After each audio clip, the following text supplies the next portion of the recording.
মিয়ানমারের রোহিঙ্গা মুসলমানদের উপর গণহত্যা চলছে। মালয়েশিয়ায় বিক্ষোভ সমাবেশে এমন অভিযোগ করলেন দেশটির প্রধানমন্ত্রী নাজিব রাজাক। বলেন, এই বিক্ষোভ মিয়ানমারের স্টেট কাউন্সিলর অং সান সুচির জন্য কঠোর বার্তা। রোহিঙ্গাদের অধিকার প্রতিষ্ঠায় লড়াই চালিয়ে যাওয়ার ঘোষণাও দেন মালয়েশিয়ার প্রধানমন্ত্রী।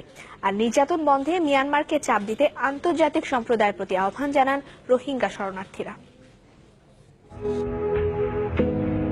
হয় মৃত্যু নয়তো বাস্তুহারা, ভাগ্যের এমনই দোলাচলের শিকার এখন মিয়ানমারের রাখাইন রাজ্যের রোহিঙ্গা মুসলিমরা।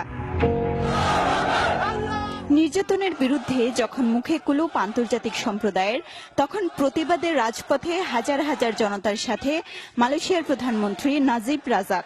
তার অভিযোগ, মিয়ানমারের রাখাইন রাজ্যে মুসলিম রোহিঙ্গা সংখ্যালঘুদের ওপর গণহত্যা চালানো হচ্ছে। ঘোষণা দেন রোহিঙ্গাদের অধিকার প্রতিষ্ঠায় লড়াই চালিয়ে যাবার। মিয়ানমার সরকারকে আমরা বার্তা পাঠাতে চাই। আমরা অং সান সুচিকে বলতে চাই, যথেষ্ট হয়েছে, আর নয়। বিক্ষোভে অংশ নেন মালয়েশিয়ায় থাকা রোহিঙ্গা শরণার্থীদের সংগঠনও।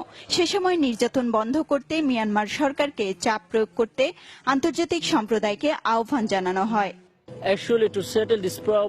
নির্যাতন বন্ধ করতে হলে মিয়ানমারের উপর চাপ প্রয়োগ করতে হবে। বিশেষ করে আসিয়ান দেশগুলোকে এগিয়ে আসতে হবে। ইসলামী দেশগুলোর জোট ওআইসি এবং মানবাধিকার সংস্থাগুলোকে আহ্বান জানাচ্ছি রোহিঙ্গা ইস্যুতে এগিয়ে আসার, কারণ জাতিগত দমন চলছে সেখানে।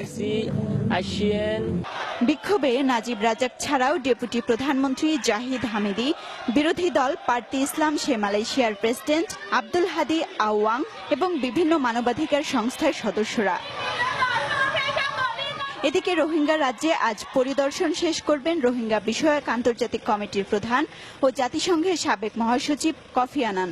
পরে রাজধানী নেপিদোতে মিয়ানমারের স্টেট কাউন্সিলর অং সান সুচির সাথে বৈঠকের কথা রয়েছে তার।